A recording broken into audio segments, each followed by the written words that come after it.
এক গ্রামে রাশেদ নামে এক চাষি বাস করত, যার একমাত্র সম্বল ছিল নিজের কঠোর পরিশ্রম আর কয়েক শতক জমি।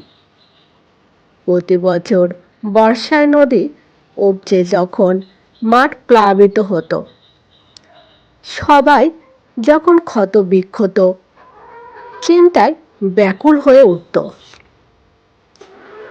রাশেদ তখন নতুন আশার আলো খুঁজে পেত।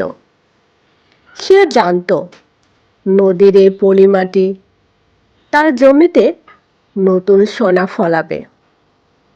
শুধু প্রয়োজন সঠিক সময়ের ধৈর্য আর যত্ন।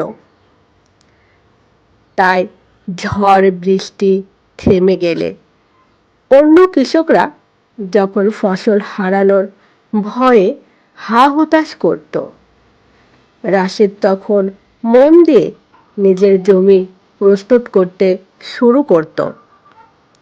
গ্রামবাসী অনেকেই তার এই নীরব কাজ দেখে উপহাস করত।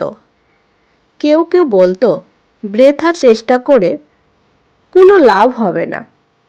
কিন্তু রাশেদ সে কথায় কান না দিয়ে সূর্য ওঠার আগে মাঠে যেত, আর সূর্যাস্ত পর্যন্ত রক্তজল করা পরিশ্রম করত। সে নিজের প্রতিটি চারাগাছকে পরম মমতায় আগলে রাখত, যেন সেগুলো তার নিজের সন্তান। এক সময় হেমন্তের মিষ্টি রোদ যখন মাঠে নামল, দেখা গেল গ্রামের অন্য সব জমি যখন বুক ফাটা শুকনো আর বন্ধা, তখন রাশেদের জমি সোনালি ধানের শীষে মেতে উঠেছে বাতাসে। বাতাস যখন সেই ধানের মাঠ পার হয়ে গায়ের মেঠো পথে ছড়িয়ে পড়ত, পাকা ধানের মিষ্টি সুবাসে পুরো গ্রাম সুবাসিত হয়ে উঠত।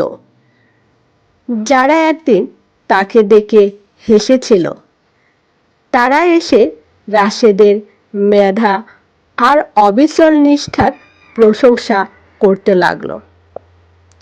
রাশেদ তখন মুচকি হেসে শুধু বলল, প্রতিকূলতা দেখে যে হাত গুটিয়ে বসে থাকে না, বরং ধৈর্য ধরে সঠিক পথের কাজ চালিয়ে যায়, প্রকৃতি কখনোই তার পরিশ্রম বিফলে যেতে দেয় না।